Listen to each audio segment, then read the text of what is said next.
What's going on, people? Welcome back to Gooners Therapy. Positive Dan here with another live. Looking ahead to the big game tomorrow, vital game against Aston Villa. Early kickoff. Let's talk about it. Breaking news. I've just seen it come out now. The breaking news about MOSQUERA is out for 6 to 8 weeks, which is very, very disappointing.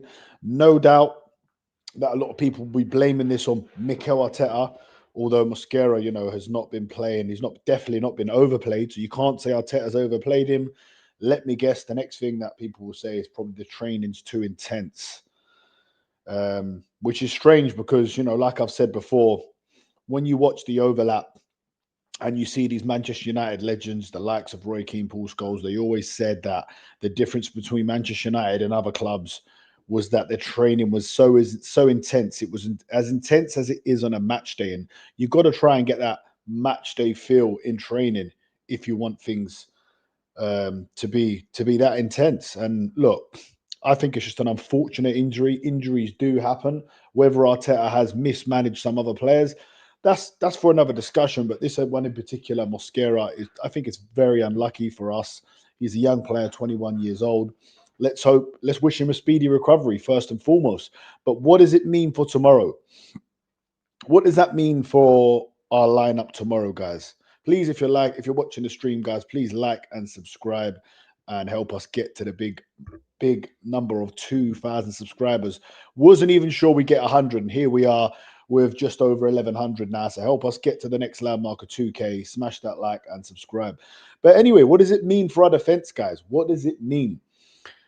Is Saliba going to be fit? I think if Saliba's fit, I think even if he's not 100%, I think there's a chance he could be rushed back for this game. But it's a dodgy one because it's Aston Villa. It's such a big game.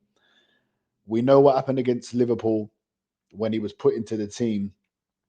And of course, he had a little niggle in the warm-up and then he still played and then he got injured. So, look, I mean, if Saliba's fit, he's going to play. But let's say Saliba's not fit, right? Because he hasn't played in the last game. Let's say Saliba's not fit. You're now left, you're down to the bare bones because there's no Gabriel, there's no Saliba, there's no MOSQUERA. But fortunately, Mikel and his team, they buy players that can play in a variety of different positions. So you've got Calafiori, who can play centre-back. I don't think that will happen because he's been so solid at left-back. I thought he was excellent on Wednesday night against Brentford. Nketiah will play at left centre-back for me. Then it's who's going to play on the right centre-back. Now, it could be Timber because he can play right-back and he can play centre-back. He finished off the game against Brentford in centre-back. So it could be Saliba, it could be MOSQUERA, not Saliba, them two are injured. It could be Timber and Nketiah. Now, for me, there's not a lot of height in that defence for me at all. Both tenacious, both warriors. And at right back, of course, Ben White, who was man of the match in his last performance. It would be a real patched up defence, but there's still some top players there. David Raya, of course, plays in goal. But I'm really hoping Saliba's fit. I think, even though Saliba's young, he's got that experience and let's face it, he's world class. He is world class. So I'm thinking, I think Saliba will play personally. But let's just imagine Saliba's not playing. I think then it's going to be you could see Ben White shifting to centre back, or he could go Timber. Ben White, there's a little bit more height there because Nkapio is not the tallest. He's not short either, but he's not the tallest. Ollie Watkins has got pace. He's quite tall. Villa can be a physical side. But for me, I think personally, I will go with Ben White at centre back. Big up to Luca Talk Dons. Big up Waffle Don. Saw you on today on BBK stuff. You guys were having some good chats, man. So that was a good watch, man. Interesting. Obviously, the news wasn't out then about MOSQUERA's injury. Let's read this from Box Boy Culture. Would be nice to give Timber rest as he didn't get it. He didn't get one the other night. He didn't, but he didn't start the game, so he had to play half an hour. I think there's zero chance of him getting a rest now because we're down to the bare bones. If we arrest Timber, who plays at centre back and who plays at right back? Because Ben White can't play in both. Ben White either plays in right back or centre back. So I think Timber's definitely 100%. He's gonna have to play. It's just where do you play? Look, the back four, if Saliba's not playing, is going to be Calafiori, Nkapie, and then White and Timber. But do you play White at centre back, or do you play Timber at centre back, and the other one plays at right back? That's the decision he's going to have. But for me, I have a feeling Saliba will be fit. He was on the bench the other day. He wasn't on the bench as in like ready to play on the bench, but he was on the bench with the guys. I don't know. I just think if he wasn't on the bench, if he wasn't like nowhere near fit, I think maybe he would have stayed at home. Hopefully Saliba back. Yeah, I think Saliba will be back. It'll be Saliba, Nkapie, Calafiori, and then it's out of Ben White and Timber because Ben White had a great performance. I think it probably will be Timber, but it wouldn't surprise me if we perhaps saw Ben White. This is a vital, vital game. Aston Villa, of course, only 6 points behind us. Nothing better than a bit of nice cold Turkish water, icy in the fridge, lovely to go with the stream. But yeah, and then in midfield, Declan Rice. Is Declan Rice going to be fit? There are reports after on Sky that Declan Rice, of course, has come out and said, look, I'm going to be fit. I'm going to be ready. But is he going to be ready? I think he'll play. I personally think Declan Rice will play. So I think it will be Rice, Zubimendi, and I believe it will be Odegaard. And on the left, I'm going to go with Eze on the left, Saka on the right. And for me, Marino's been amazing, but I would start Victor Gyokeres. And listen, if Declan Rice is not playing, there's a chance that Marino goes into midfield and Gyokeres starts up top. That's also another situation we could have. If Rice doesn't play, I've heard people say Skelly, but I just don't see Arteta throwing Skelly in midfield. He's played there at youth level. In the Premier League, it's a totally different level, to the awareness you need to be playing in midfield. So Marino might have to go into midfield. It could be Marino, Odegaard, and Zubimendi. That could be the midfield tomorrow. And then you could have Gyokeres up top. Listen, Madueke, does he get a game? Are we starting Saka? I think Saka has to start against Aston Villa. I've heard some people say they would like to see Madueke play. Personally, I would go with Saka. You've gone for BAN, Timber, Nkapie, Calafiori. You're back for who's Ban? I'm trying to think who Ban is. My mind's gone blank. Ben White, is it? BAN. Let me know who BAN is, bro. Sorry, bro. My mind has gone absolutely blank. They always have extra motivation when Villa play it. Yes, they do. But listen, we beat Aston Villa last year 2-0. And I remember going to that game. I went to it away at Villa and I was sitting there and I was, I was not so confident. And we won the game 2-0. I think Thomas Partey scored and Trossard. Now, that's another guy. Is Trossard going to be back, guys?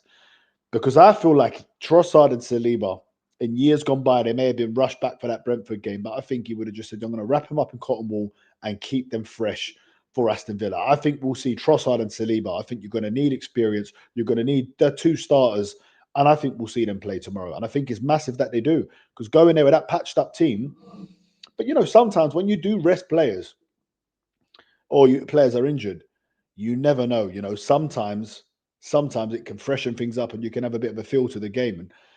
And look, Arsenal are a better side than Aston Villa. We should go there and get the 3 points, but it wouldn't surprise me if we didn't. Do not lose that game. Do not come back with Villa empty-handed, because it's a long old season, you know, and it might not be a bad point, you know, depending on what happens with Sunderland, of course. Sunderland against Man City, guys. Sunderland against Man City. Let's get into that as well. Big up, Dan. Big up, Anthony Clark. If we win this, you said you're going to believe, my bro. So hoping for some positive vibes. Sunday evening, we'll probably be doing a match reaction live. So make sure you tune in for that. I might even do one tomorrow morning, to be fair. So, yeah, get the notifications on, guys. Everyone get your notifications on so you know when we're on. Zinchenko with Ghost Guard, Eze in front of Ben White. Zinchenko with Ghost Guard, Eze in front of Ben White. Sorry, Zinchenko plays for Nottingham Forest, Anthony, my bro. So I don't think he's going to be playing. Harsh on Marino, but Gyokeres will start. Yeah, look, I mean, Marino's been fantastic. He's been absolutely fantastic. But for me, Gyokeres, I want to see him starting, man. I really want to see him start. I want to see him given his, you know, I just think he's got a lot of energy as well. You know, yeah. Listen, I wouldn't be disappointed if I saw Marino starting. Let me know who would you start up front tomorrow. Let me know, right? In the comments, Marino or Gyokeres. Big up Mali Talks AFC. Hopefully Saliba and Gabriel are back in the team, broski. Well, Gabriel's not going to be back in the team. He's not going to be back for at least 5 or 6 weeks. But hopefully Saliba, when in Arteta's training pre-match conference, he has said that they've got one more training session to go, and we'll see. And listen, some people moan about that, right? But you don't want to give Villa or Unai Emery. He's already such a shrewd manager. You don't want to give them any advantages. So I think Arteta's right not to let him know if Saliba's going to play or not. It makes sense, total sense to me. Madueke, Marino, Saka, Martinelli is a better sub. Yeah, I agree. Martinelli is definitely better as a sub. He's been fantastic as a sub. And he's been given 2 chances. I thought Arteta's given him a chance. Started him against Chelsea. Didn't start Madueke. He brought Madueke on against Bayern Munich before Martinelli, right? And he did end up bringing Martinelli on. But Madueke didn't start against Chelsea. Martinelli does. And then the same for Brentford. And for me, he wasn't good enough in either game. He is definitely better as a sub.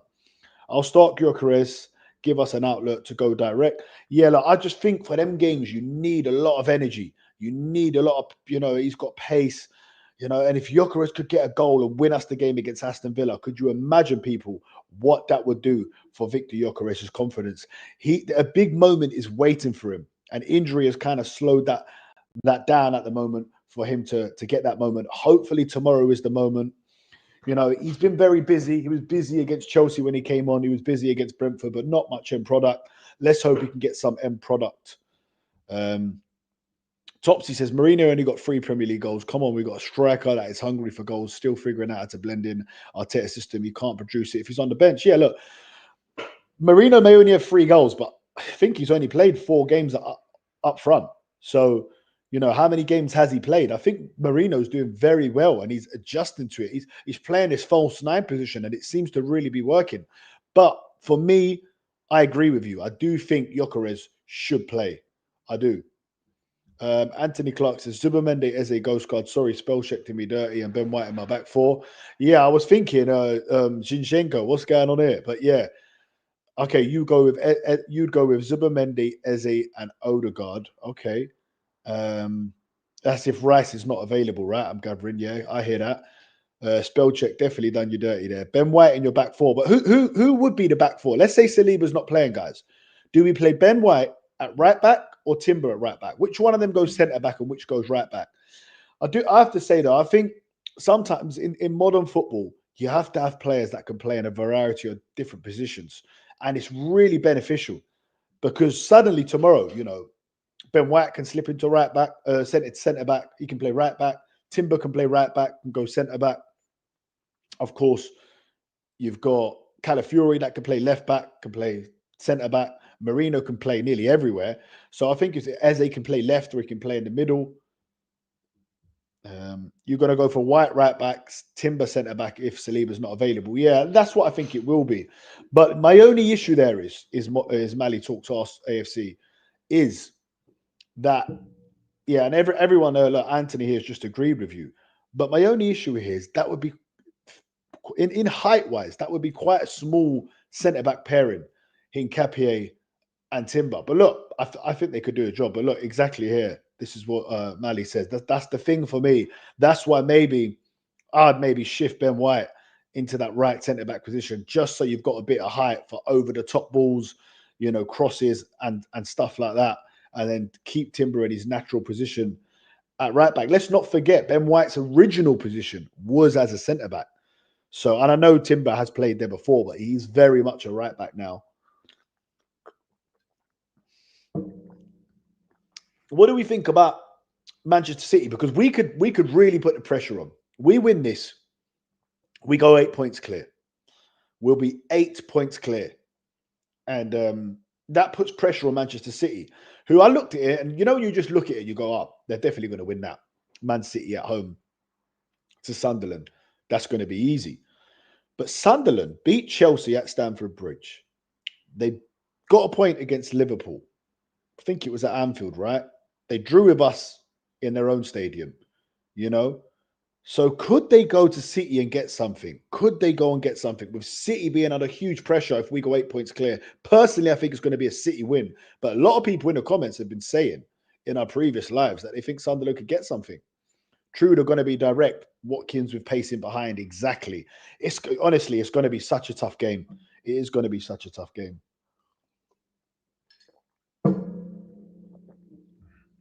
Rice always play because when's he not in midfield? No, I know, but there's a chance he might not play. He came off injured against Brentford.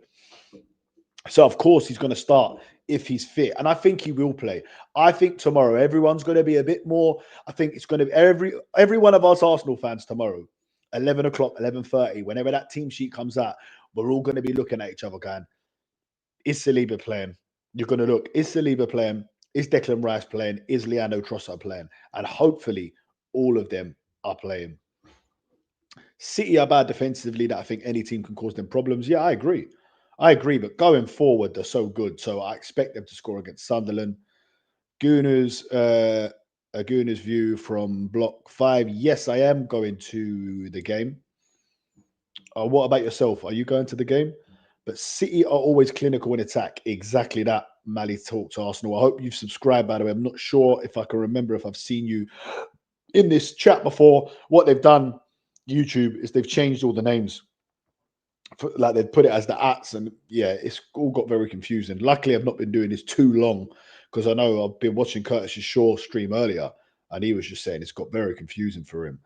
Arteta also needs to work on his player management. It's not just the medical stuff. You can't be playing players for 80, 90 minutes, game in, game out, and to expect them not to get injured. Yeah, look, I agree to a certain extent, but I think when it comes to the Premier League, that is our bread and butter. Right now, I wouldn't be.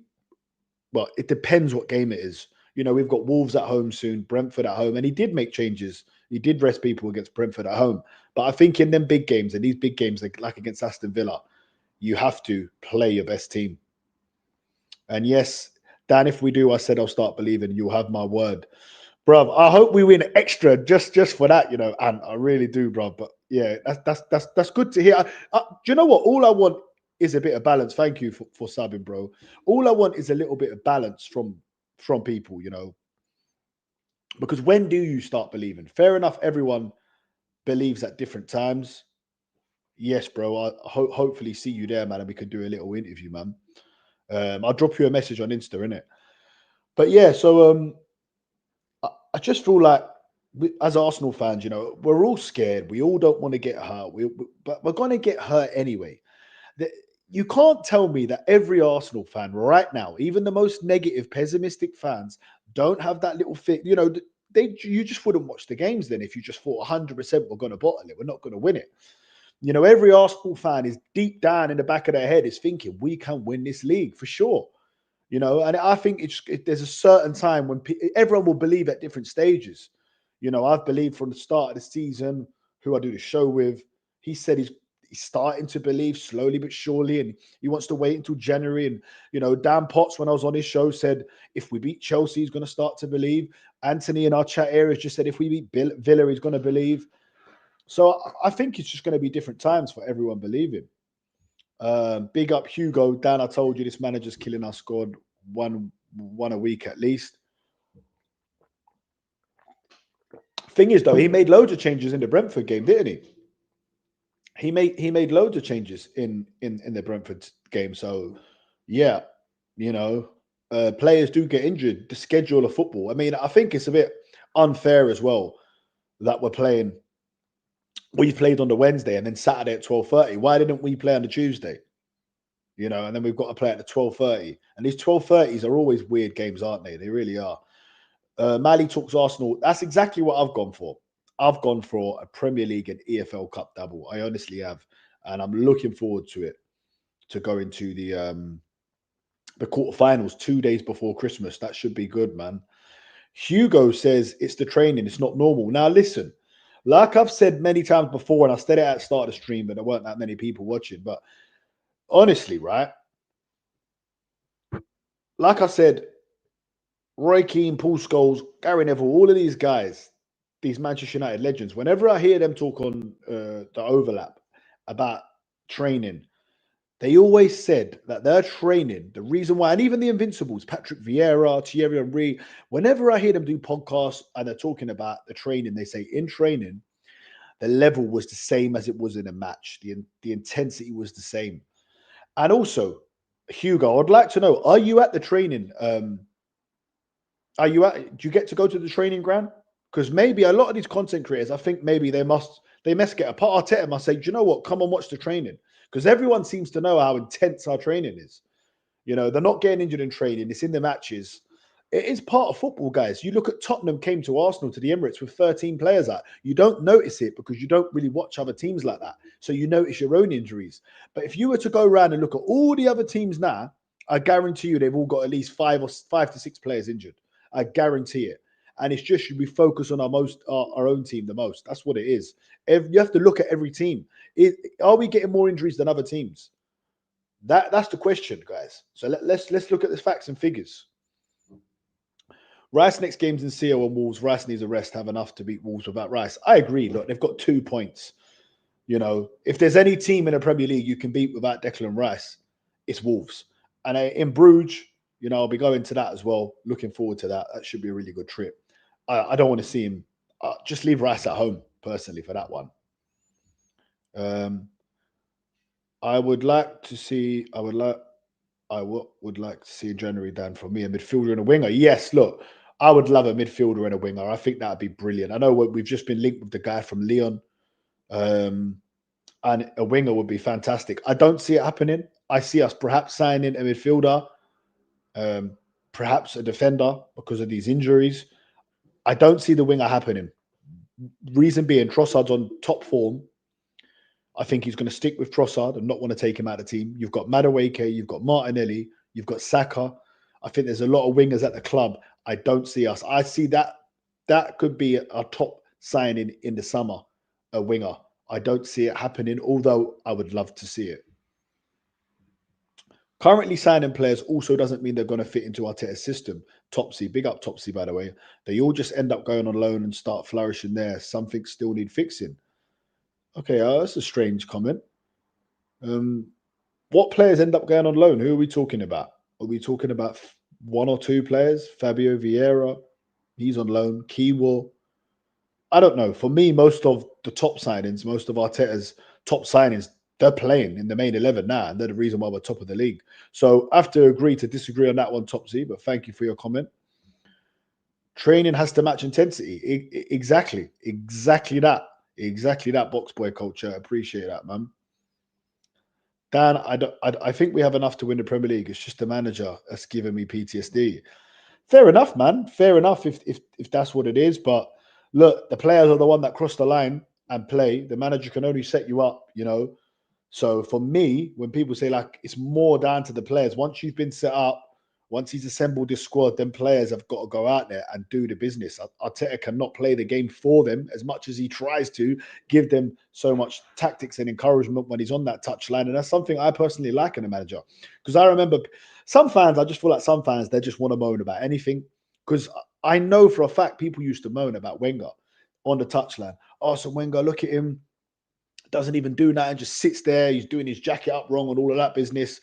And then Arteta's on the touchline and it's, oh, what's he doing? Why don't he let the players breathe? And it's like, some people you just cannot please. Honestly, guys, you cannot. Good question, because I need to see the training vids and data. Exactly that. Exactly. We need to see data before we start just saying all of this stuff. I remember when we played Tottenham, and it's only because I don't really look at other teams. You know, like when we're playing, I never really look at their injuries. I just look at our team. And then in the commentary, or they might say something before the game, and they might say, "Oh, Villa have not got this player or that player." It's like Brentford. Brentford didn't have four of their four main players against us, but the reason they didn't is because they got Tottenham on the weekend, so they were actually resting players against Arsenal, knowing it's very unlikely to get anything against us. Let's save them. They didn't play Henderson. They didn't play Thiago, who's the second top goal scorer in the Premier League and their main man. They didn't play Collins in defence, and they didn't play Damsgaard, who's probably their best all-round player. And it used to happen before, guys, with Manchester City in title races.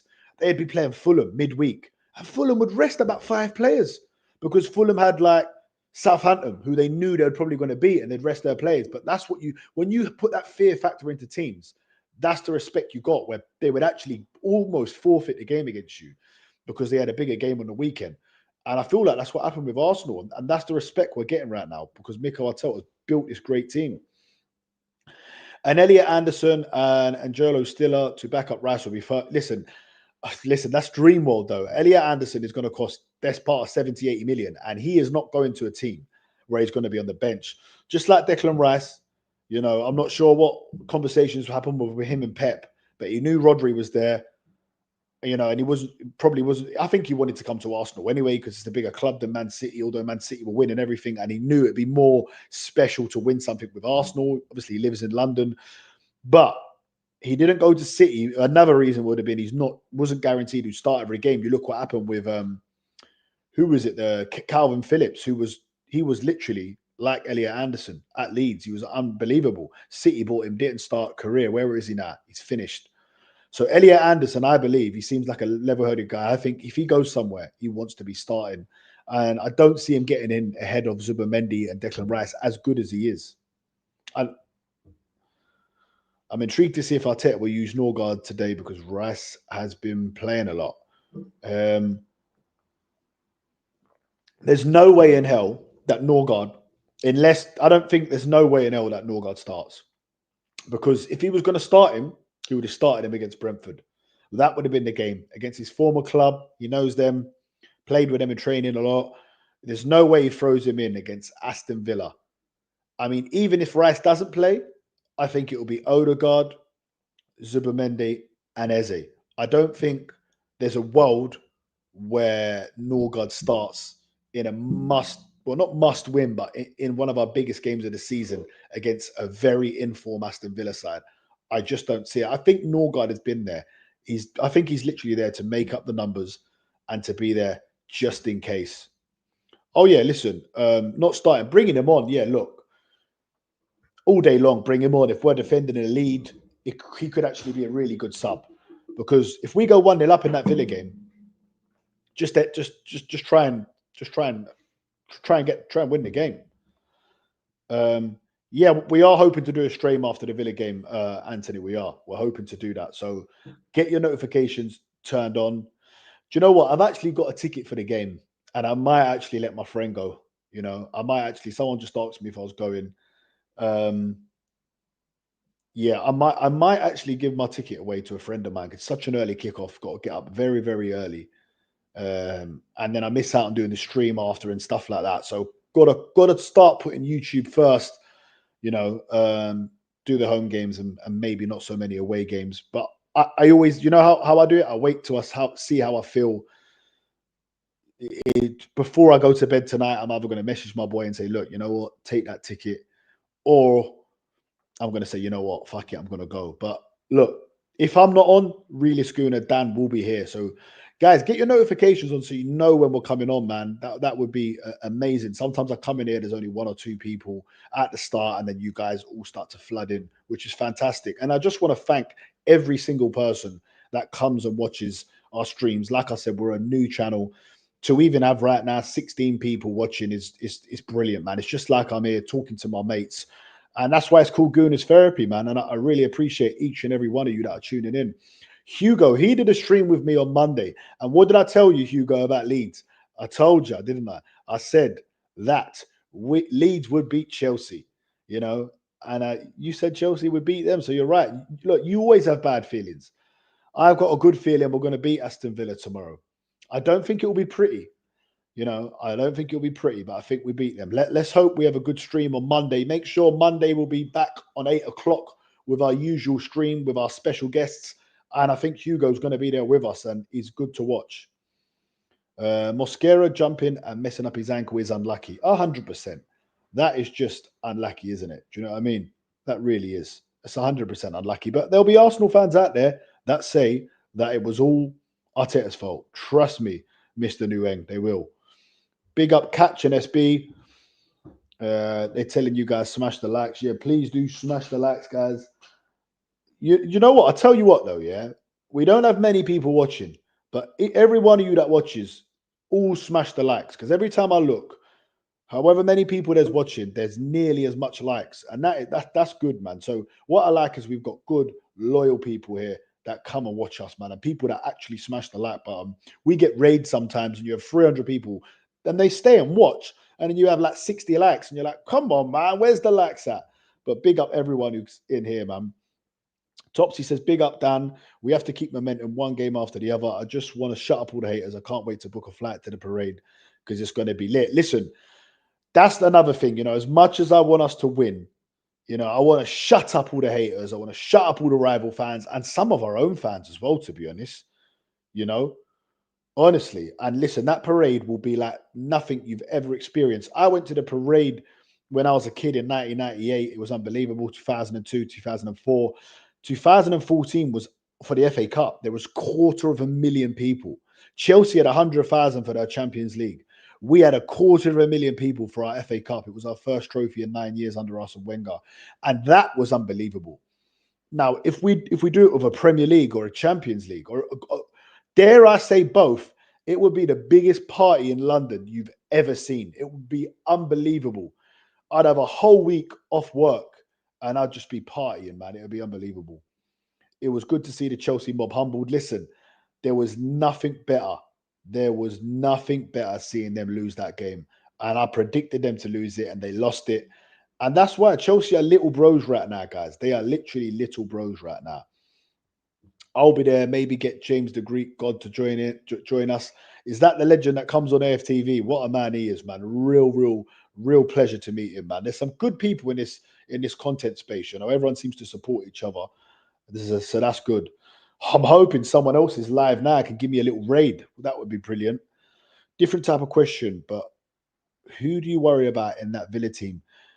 For you, it's Rodgers and Watkins. Yeah, listen, Rodgers.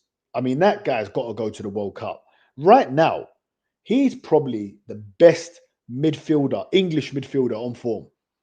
Right now, he's playing better than Jude Bellingham. He is on fire. And let me tell you this. I remember when we played Aston Villa last season, and he was like a youth player. Then he was just coming through. Obviously, he had the breakout season. We played Villa in like the second or third game of the season. And I said, who is that? Who is this guy? He made Partey look silly. Partey ended up scoring. But I was like, this guy, Rodgers, is unbelievable, man. He is a top player. Yeah, Hugo Rice is the best in like number 8, but Rodgers is more attacking midfielder, in it. And for me, he's the best right now. He's a brilliant player. And he is going to be it's going to be a real tough game because Villa have won the last 8 Premier League games in a row. They're on super fire. If we drew, it wouldn't be the worst result in the world, you know, guys. It really wouldn't. Obviously, I want to get the win, but if we were to draw, it wouldn't be the worst result as long as we then started winning our next few games. You know, if you draw against Villa, you need to win your next 4. And let's go through our festive fixtures. Let's go through them. There's a lot of winnable fixtures. We've got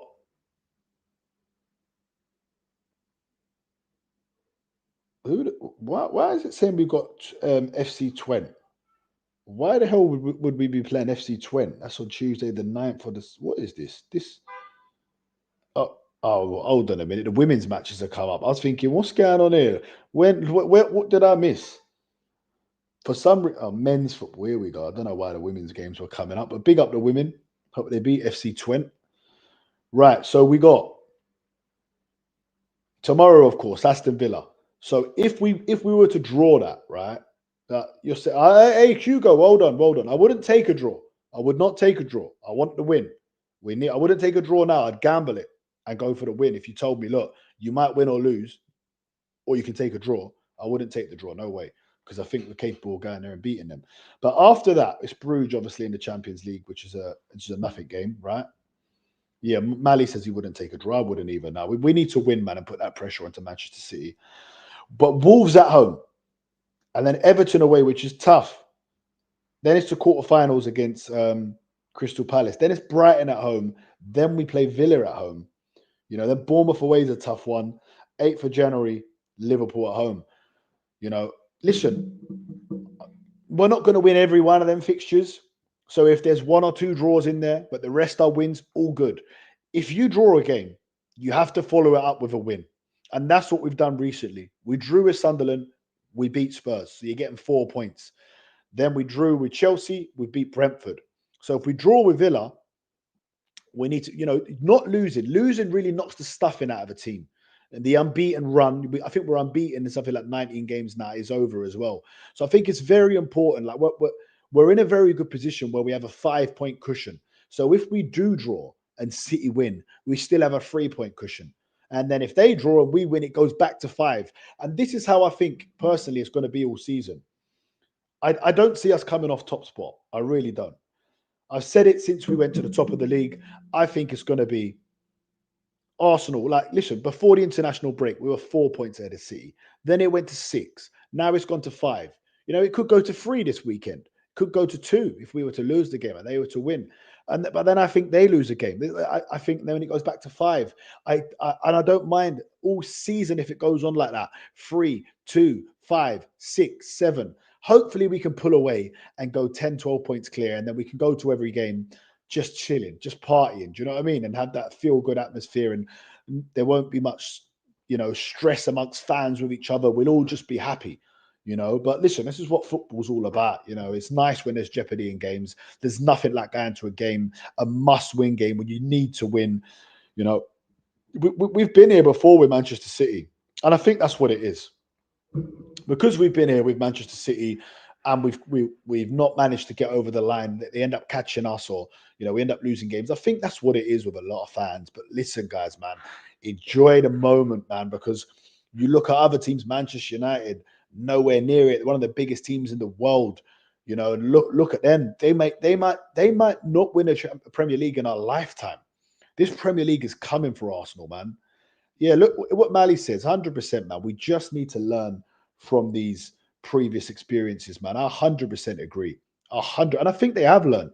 In life, you have to learn from things. If you're seeing a girl, for example, and she cheats on you, and and you saw the signs coming, next relationship, you're not going to get burned like that, because you're going to know. Do you know what I mean? And more for you if you don't learn. So we have to learn. This has to be our season to win the Premier League. And listen, if we don't do it, I think it's disrespectful to even speak about that now, considering the position we're in. But a lot of people like to ask me, we'll have that conversation then in May if it goes wrong. But I'm very confident we're going to win this Premier League. I think we're going to win it. And I think it's going to be a beautiful feeling when we do win the Premier League. Chelsea are playing Bournemouth away as well. So it could be a really good weekend. Would not surprise me if Chelsea went and lost at Bournemouth. And then suddenly they've gone from being in a title race to struggling for the top 5. And I like seeing Chelsea get humbled. It's been really good because Chelsea fans were really popping up, weren't they? And they were starting to get a bit excited. Big up, Dan. I hope you're good. Listen, big up, Godfrey. Always showing love. I was watching Curtis Shaw's thing earlier, and I saw you in there as well. So, you show a lot of people love. You know what? You're right. Bournemouth are in bad form, but when they're at home, they do well against the big sides. They've got a good manager. It's got to change for them soon. Chelsea have just come off a loss. I still feel like Bournemouth could get something out of that game. I've actually, in my prediction, I've gone for a 2-2. But yeah, I think that could be a very interesting game. But look, the thing is about these 12:30s tomorrow, guys, yeah, is it could just it ruins your weekend. It ruins your weekend. If we lose tomorrow, if you draw, okay, then you're looking for like to see how Chelsea get on, to see how um, City get on. But if you lose it, man, it just ruins the whole weekend, man. So, like, yeah, these 12:30s. I mean, I do like them. It's nice getting up early and that, having a bit of breakfast, sitting down with a nice cup of tea. Or if you're going to the game, but you don't get back too late, so you can still have the rest of your day. Do you know what I mean? Well, I say that, it is 3 hours away from me, but still, if it was a 4 o'clock game, then you're not getting back till 1, 2 in the morning. So it is nice in that. But I think for the players, I think it's different, because you're up early. Can you get yourself that psyched up? I'm not sure what time these players wake up. I'd imagine it's about 7 or 8 o'clock. They probably stay there tonight, I would imagine. Don't have much food in the morning. I don't know, the crowd, even that it could be a good thing for Arsenal because the Villa crowd, I find the Emirates at the 12:30 kickoffs are some of the dullest kickoffs. But the pubs don't open till late. Well, we're trying to find a pub to go to tomorrow. None of them are open till about 11, 12 o'clock. So that's not going to happen. And look, when everyone's had a drink, they're a bit more rowdy. So I think, the Villa fans could be half asleep tomorrow. So, I remember going there with a 12:30 before, about 3 seasons ago, the 2022-23 season when Jorginho, well, he hit it and it hit off Martinez and went in last minute. And then Martinelli got the fourth and we won 4-2. We were 2-1 down. And later on that day, City drops points to Nottingham Forest. Chris Wood scored. I'll never forget it. It was a brilliant day. I really thought we were going to win the league after that. And we know what happened after that. Semenyo said his head turn looking for a January move. Yeah, it's funny about Semenyo, yeah, because this is the thing with form. I know he was decent last year, but he scored 6 goals in his first 8, 9 games. Every single one. Every man and their dog was saying, get Semenyo, get Semenyo. Everyone wanted him. Now I'm hearing people in streams and I don't want Semenyo no more because he's not scored in 5 games or whatever. Do you know what I mean? So sometimes, bro, that's why teams get stung. A player has half a decent season, splash 80 million. Look at Tottenham when they spent 65 million on Dominic Solanke. 65 million. He had one good season where he got 19 goals. All the previous seasons, he'd never got more than 4 or 5 goals. And yet they went and spent 65 million on him, which is crazy. And this is what happens in football sometimes, isn't it? Let me know in the comments, who would you like to come in? Is there any midfielders that you think could come in and be good for rotation? Because I don't think he really trusts Norgard. He may have been looked at by the club, experienced, he's a former captain, and he looks very slow to me. He just, anytime I've seen him play, we've not had a good game. I saw him, he was playing him a lot pre-season, and he was playing him in the Emirates Cup.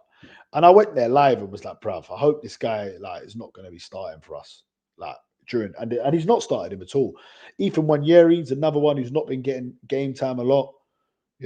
Could this be a game for Ethan to participate in? Let's hope he can get on the pitch tomorrow. It's a big game. If we can win this game and go 8 points clear and put that pressure on Manchester City against Sunderland, if Sunderland score first in that game, they'll be under massive pressure. They'll be under huge pressure, and it could be really good. Everyone, please make sure you're smashing them likes for me. I have to say, currently there's 19 watching and I've got 19 likes. So that is just fantastic, man. I have to say thank you to every single person who's smashing that like button. Every person who's watching, even if you're not in the comments, thank you for watching. Let's see what Godfrey's saying here. I think Ethan gets minutes in the EFL Cup and against Wolves. Yeah, and look, I think he'll play against Bruges as well.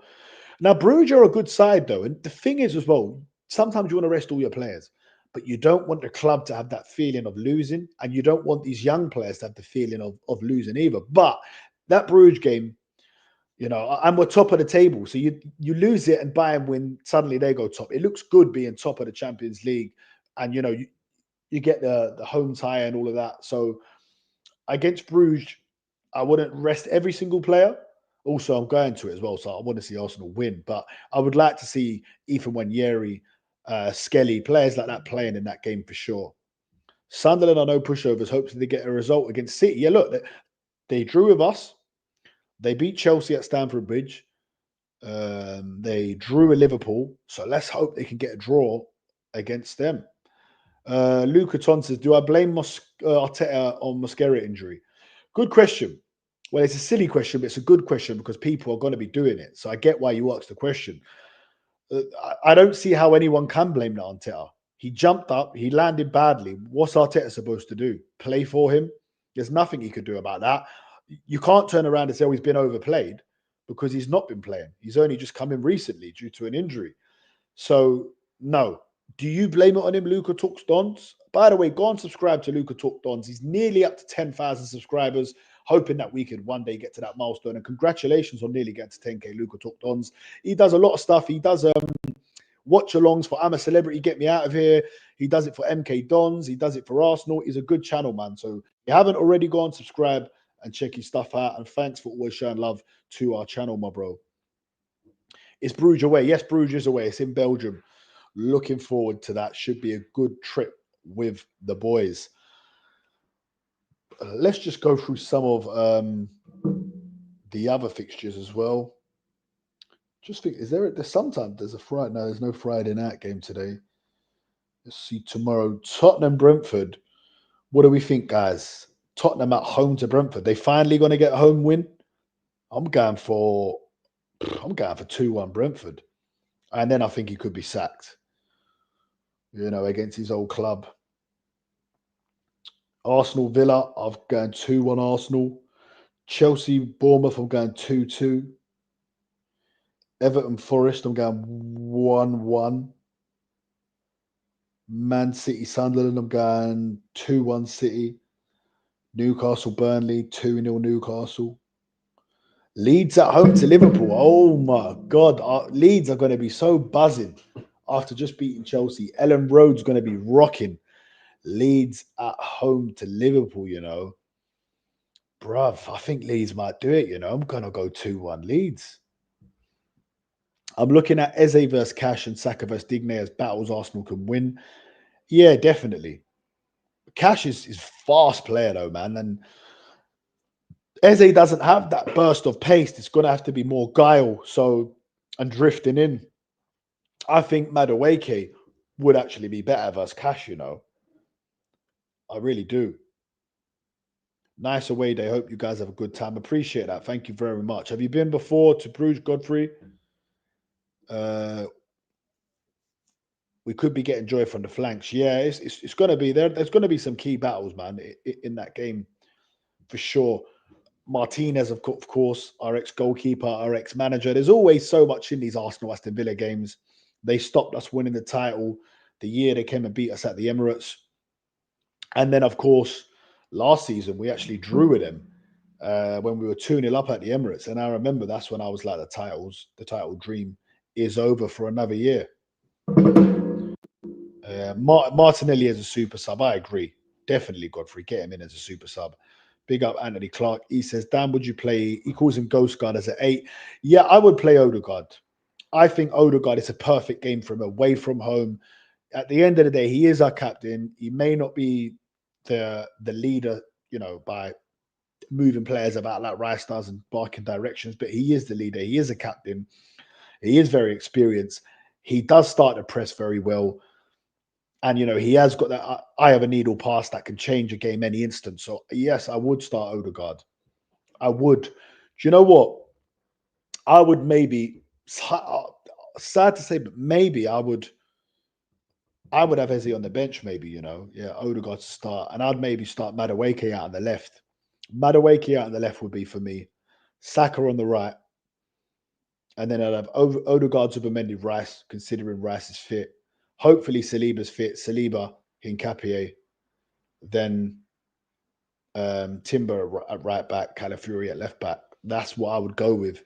Now, if Rice isn't fit, then it has to be Zubimendi, Odegaard, and Eze. If Saliba's not fit, then you either put Timber in right centre back and Ben White on the right. Personally, I'd put White at right centre back. I don't think he'll go with that though, because he would have done it the other night, and he did it the other way around. The thing about Madueke is we'll get past his fullback and then his end product's not good enough. I agree. So maybe you're right. Maybe he would be better off coming on for the last 20 minutes when they're tired. Great point, Mali. To be fair, that is a great point. So yeah, look, it's that situation. I think no Arsenal fan, if we saw Madueke starting, we wouldn't be like, oh, why is he starting him? You kind of be like, okay. And same with Eze. You know, Eze had that great performance against Spurs. He was decent against Bayern Munich. Wasn't great against Chelsea, and I don't think he was that good against Brentford either. We need to see him kick on again. But he has got good experience against Villa. I remember him scoring against him in the semi-final last year. Great goal. And I suppose you do want your best players on the pitch. So maybe we'll see him on the pitch. Guys, make sure you're smashing them likes for us. Make sure you're subscribing if you're new to the channel.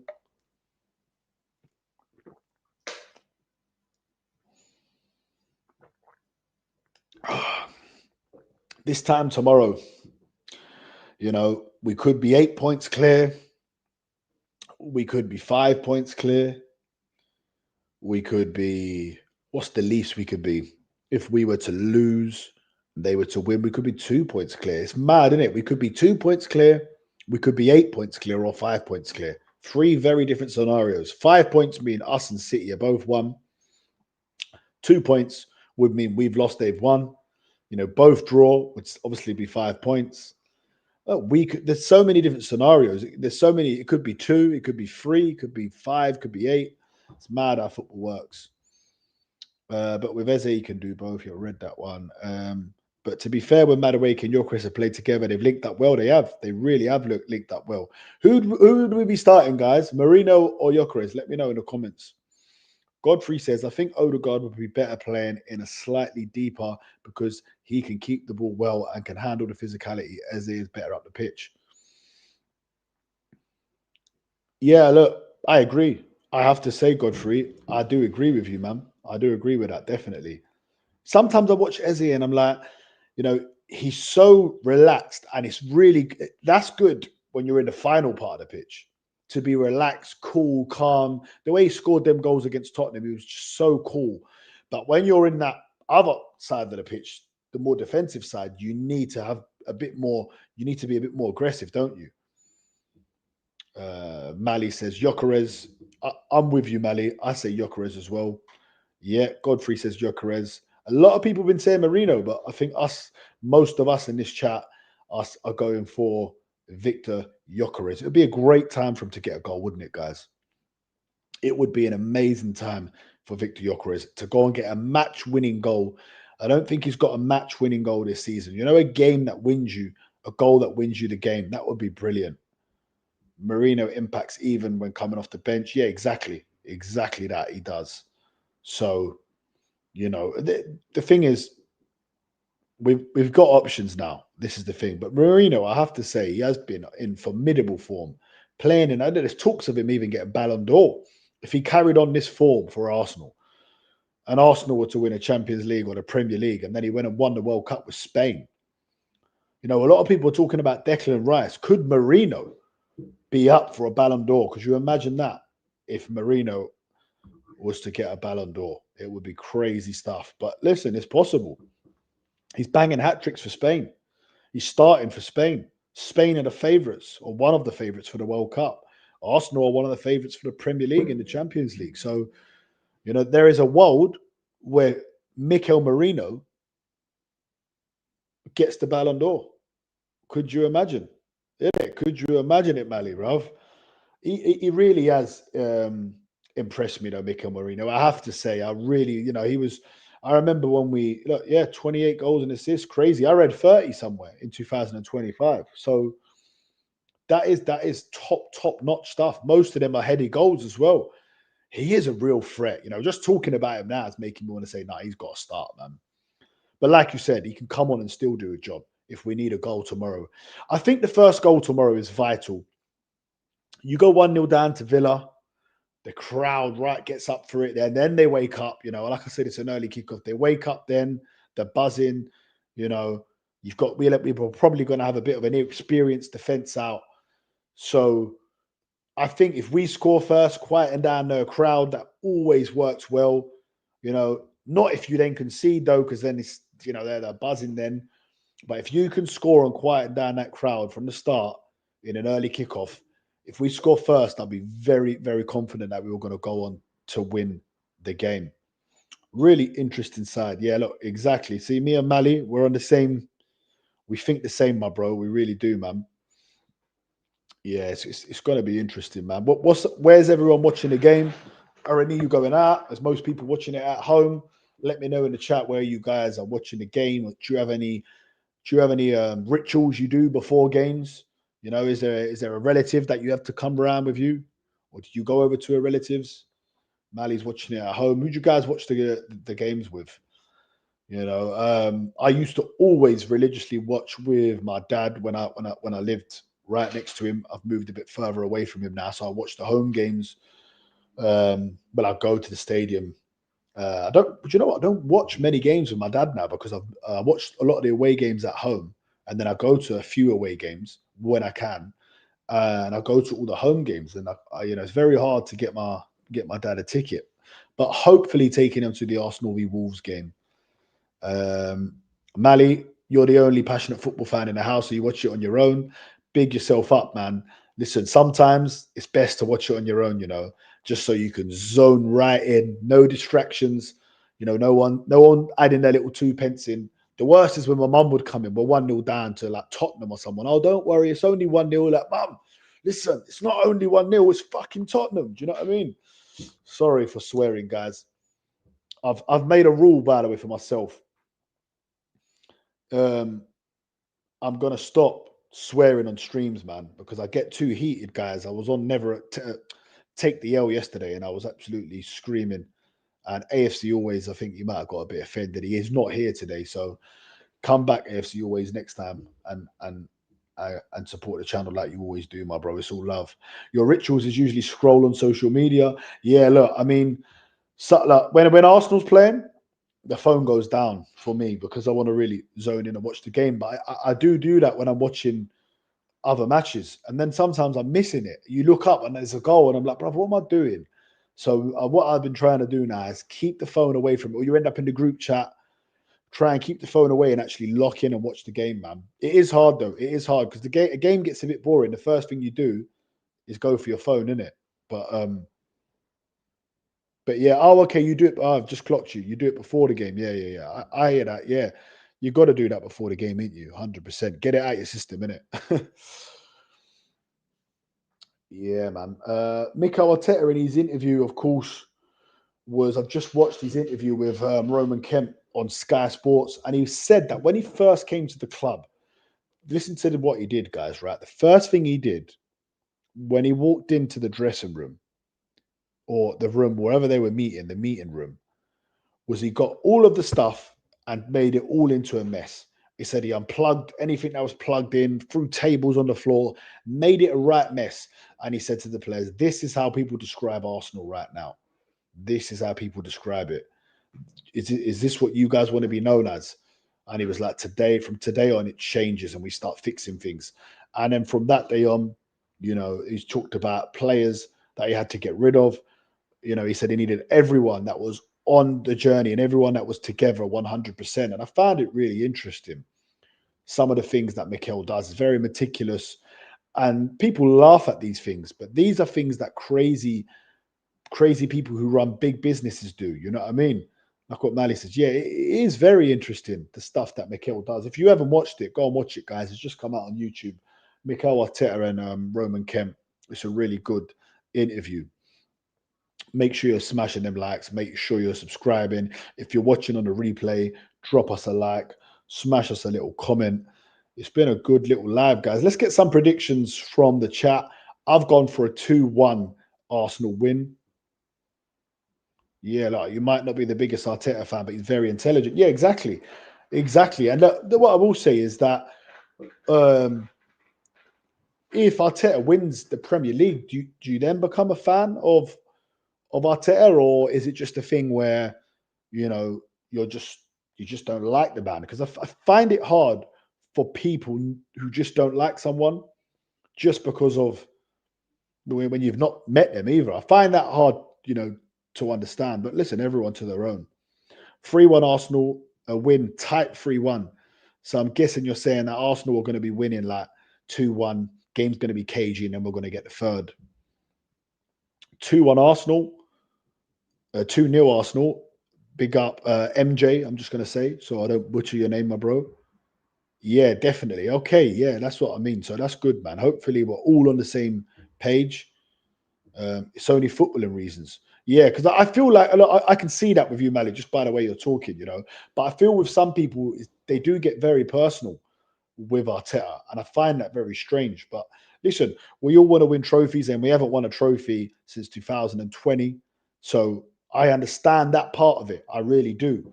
But I just see the trophies coming now, and I feel like it's going to be worth the wait for the trophies that we're going to win. I think had we picked up an odd FA Cup, League Cup, or even a Europa League when we were in it, people would be less onto Arteta because they would have had that feel of a trophy.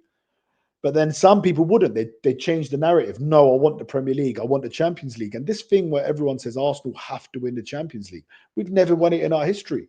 Not once. We've only ever been to one final. We've only ever been to 3 semi-finals, and one of them was under Arteta.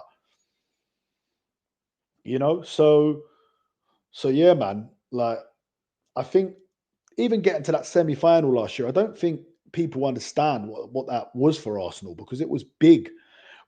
We were out of the Champions League for 5 years. Then Arteta come along, and in 2 seasons he got us. Well, it was the 3rd season he got us into the Champions League. Slot winning the league hurt me because I'm a New Gen fan and I've only seen 4 FA Cups. Yeah, I get that, but this whole thing that Liverpool just came out of nowhere. That Liverpool team had Mo Salah on absolute fire, best player in the league by far last year. Van Dijk was the best centre back. They had Trent. They had Trent, who was absolutely fabulous. They had Alisson. They had real winners. They had real winners in that team, and it's a shame that he come in and win it. And I don't want to make excuses, but we did have so many injuries, and the squad was not big enough. We've got a lot of injuries now, but the squad looks like at the moment it's big enough. Let's read this from MJ. Arteta is part of the elite managers of world football right now. Trophies are only a matter of time and when. Big up MJ. I totally agree with you, my friend. I totally agree. And he's got so many good records at Arsenal. And when he gets the trophies, it's gonna be a real good look for him. I'll tell you that.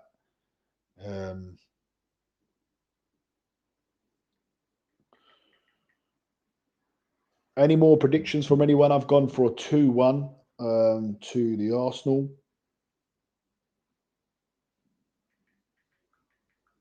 Just message this guy back. Pretty unprofessional. Sorry about that, guys. How important is it, guys, that we win tomorrow? Is there anyone in here that would take a draw? Because Hugo was in here earlier and he said he would take a draw. I'm not. I personally wouldn't take a draw. I don't think people realize what Arteta has done and how much he's turned the club around, not just on the pitch, but off it too. Look, totally agree. Preach, my bro. Preach, Lee. There's so much he's done at the club. He came into this club when there was only there was literally, I remember it, Frankfurt, Arsenal versus Frankfurt at the Emirates, and there was about 23,000 people. That was it in a 60,000 stadium. The club was a mess. The fan base was divided as it's ever been. Nothing like now. It was honestly a horrible time to be an Arsenal fan. We were a joke of a club. We may have been finishing in the top 6, top 7. Wenger's last season was 6th. Emery finished 5th. Before that, Wenger was finishing 5th and 4th. But every time we played Liverpool away, 4 or 5-0. Man City, 4 or 5-0. Chelsea away on Wenger's 1000th game, 6-0. So many times we just got embarrassed. Honestly, we got embarrassed so many times. It was really, really hard being an Arsenal fan. And what football's all about is being in this title race, being part of it. Every game is like a cup final. People say, yeah, it's all about winning. Of course it is, but it's about being there, man, having the chance to win. Because if you don't have the chance to win, you can never win. United don't have a chance to win a Premier League this year. And let's look how much of a big club they are. We're in the driving seat now. And that's my thing. That is my irk with fans when we're top of the league and all they do is complain. Go and watch another sport. If your team is top of the Premier League, 5 points clear, top of the Champions League, you're winning 90% of your games. Enjoy it, man, and save the moaning for if we fall off at the end of the season. Then save it for then. What's the point in moaning now when you could be moaning for nothing, you know? But listen, they got YouTube content to make, I suppose, because I don't really hear it so much when I'm out in the streets and that. A draw wouldn't be the end of the world, but a win is maximum pressure on City. Totally agree. People, if you're new, make sure you're subscribing to the channel. Make sure you're smashing the likes for me. And I have to say, I appreciate everyone's time for coming and showing love. MJ says, draw feels like a loss these days. And that's what Arteta's brung to us. A draw does feel like a loss. I only take a draw in the context of the game. Okay, yeah, so if we're 1-0 down, we're taking a draw. I'm with you on that, Mally. I'm with you. Remember when we played Cologne and there was more their fans than us in our own ground? Yeah, it felt like that. And that's not even over-exaggerating. You know, we were seriously in a bad way. And it was the getting embarrassed. Because there's losing games of football. But we were losing 5, 6, 4. You know, we were conceding goals. I remember losing to Crystal Palace 3-0 one time. Watford having like 28 shots against us and breaking records. It was abysmal. And when we did get to a European final by Chelsea, we got pumped 4-1.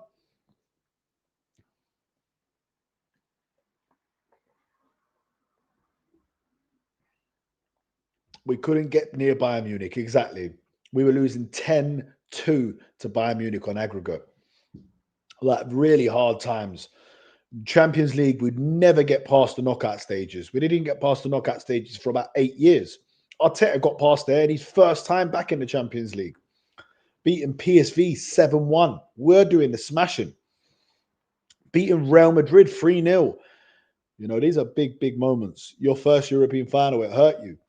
Yeah, I could imagine. Listen, bruv, 2006, I've never felt pain like that. Never in my whole life have I ever felt pain like 2006. That was the most painful time probably ever as an Arsenal fan. It really was. It was such a painful, painful time. It was horrible stuff, man. I find it very hard to go back and watch it. Don't remind me of those nightmares. MJ, I have to remind some people because people go on like, it was all fine. Arteta, he's not done nothing. When in fact, he's taken us from a bang average side to now some people calling us the best team in the world. Top of the Champions League, top of the Premier League. Let's see if everyone changes their tune if we go on to win the Premier League, or who knows, go on to win a Premier League and Champions League double. Could you imagine that, guys? Could you imagine a Premier League and Champions League double? It would be really, really special. Some big fixtures coming up. What do we think about the EFL Cup? Because we play Crystal Palace 23rd of December, 2 days before Christmas, Emirates Stadium. Should get through that, and then you're in a semi-final. Once you're in a semis, 2 legs in them semis, you make it to a final, and that trophy is played in February or March. If we can win that trophy nice and early, the confidence it would give these players to go on, it would be massive. If they can get that trophy duck, if they can just break that trophy curse, it would be fantastic for Arsenal, man. Rice deserves a Premier League title. Yeah, he does, and a lot of them players do as well, man. The EFL Cup will be key to Arsenal winning the Premier League. I'm with you, Mally. I really am. Because if you can win that early doors, I'm telling you now, it will do. Oh, mate, a day out at Wembley, they've got a trophy in their hands. Everyone is buzzing. It would honestly, confidence breeds winning. That's what it does. It would be a special, special time. And all us Arsenal fans would be over the moon. And I think if we're like 5 points clear, say we're still 5 points clear by the time that comes around, 10 games to go, and we won a cup, I think everyone believes then. Every single fan believes then. And it would be a special feeling having the whole fan base united. We've had a touch because Palace have the Conference League game, so they will play a proper weak team versus us. That's possible. And they've got African Cup of Nations as well, isn't they? And they've got a lot of players that are going to be going to that as well. I'm not sure if they'll be gone by then. They might be, if you look at the City teams that the Prem, they've always lifted the EFA Cup. Great point. Great point. They have always. That's a great point. And I think winning that EFL Cup would be the best thing that could happen to this Arsenal team. If they can win that EFL Cup, it would just give them so much confidence. It'd give me as a fan. I'm sure it would give all of even the fans that are a bit pessimistic or a bit unsure about whether we're going to do it or not. I think it would be amazing for us to have that day out at Wembley. Arteta wins a trophy. Saka Starboy with the trophy. If he could get a goal in the final, I'm getting goosebumps just thinking about it. And it's only a Carabao Cup, but it would be amazing because I feel like it'd push us on. And then who knows? Imagine you're in a Champions League final a few months later or an FA Cup final. It'd give you that extra confidence. You know, that there's so much could happen this season. We could win a Premier League. We could win a Premier League FA Cup. We could win an EFL Cup Premier League. You could win a Champions League in the Premier League. Dare I say you could win a treble. Dare I say you could win a quadruple. All right, I'm getting ahead of myself now, but you never know, right? Absolutely, yes, on the EFL. Football is a confident sport and it'll be huge. Exactly. Listen, MJ, I agree with you. Football is all about confidence. It's about momentum. And if you've got momentum, which we have now already in the title race, things can change quickly. So like if we hand the initiative over to City and they get momentum, things can work for them. But if we can keep the momentum going, if we can keep it going and picking up a trophy on the way, I think every single fan then believes that we could win the EFL Cup. And was it Palace we beat last season in the quarterfinals? I'm sure it was. And Gabriel Jesus got a hat-trick. Now, I'm glad that I've come onto that because Gabriel Jesus, he got a hat-trick against Palace. Then we played them in the league and he scored 2. Played a couple of good games after that. Then he got injured, but he was on fire. Could Gabriel Jesus, I don't think he'll play tomorrow, but I think he'll play against Bruges and I think he might play against Wolves. Does Gabriel Jesus, what do we think about Jesus, guys? If you win tomorrow, I think you win the league. Big up Malcolm, man. He always comes and shows love. And what I always do when Malcolm comes in, guys, is I look at who Everton are playing. And I think you guys are at home to Forest, right? Let us know your prediction on that game, please, Malcolm. What do you think? I've gone for 1-1, but because you're here, I'm going to say 2-1 Everton. Yeah, you're right. It was Palace. I thought it was. Jesus is a baller, just the injuries. What a baller he is. Remember when he first came in? He was doing some fantastic stuff. And last season, I thought, you know what? When a guy scores a hat-trick, I thought he's actually back. Like the injuries could be gone behind him. Mr. Jogo Bonito, you know what I mean? You like Jesus, he could have a big part to play. He really could do, man. And I hope he does. I really hope he does. I hope Jesus can get off to a good start. If he plays against Bruges and gets a goal or has a good game.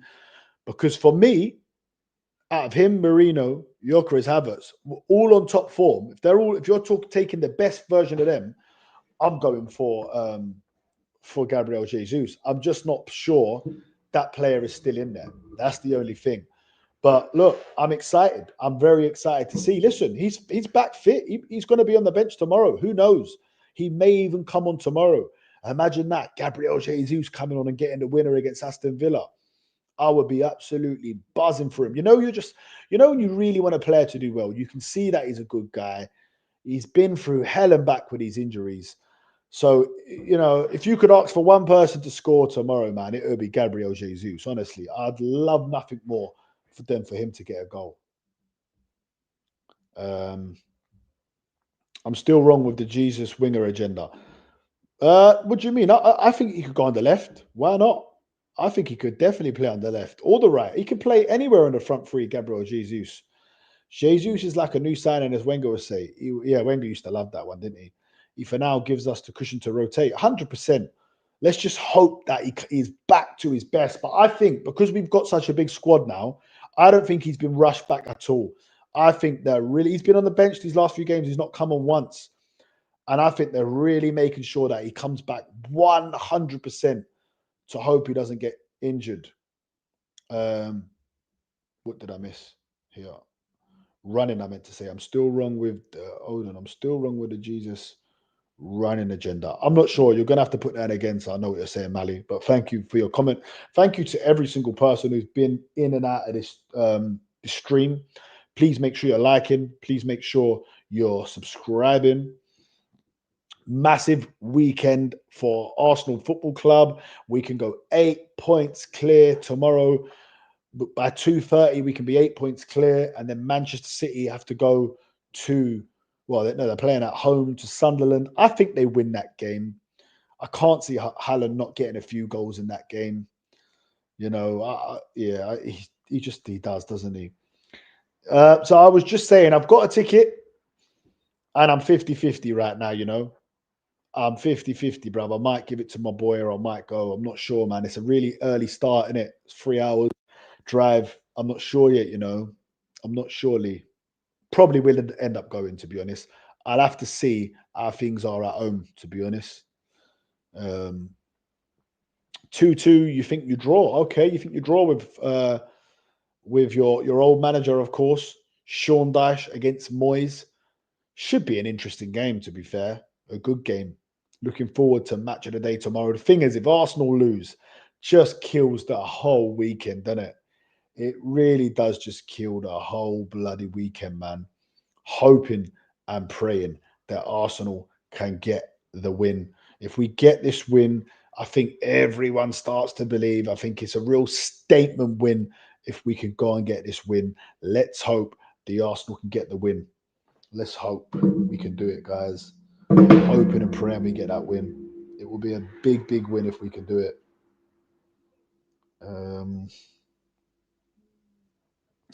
But guys, I think I'm going to love you and leave you. I'm going to make a little video now for the channel to get the other algorithm going.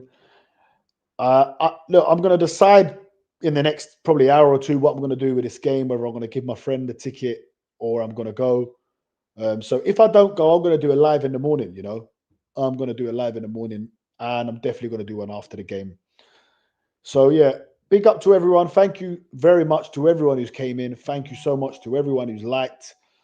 Just honestly, bro, the love that I get, it's all appreciated, man. So make sure you tune in for the next streams. Get your notifications on, guys. Please, if you could do that one little favor.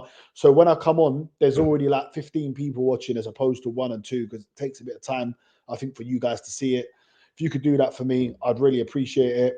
I'm going to start putting community posts out as well. But yeah, man, let's go and get 8. Let's go 8 points clear in the Premier League. Let's get this win. Thanks a lot for watching. Big up to all of you guys. I hope you all have a blessed weekend. See you guys tomorrow. Big up.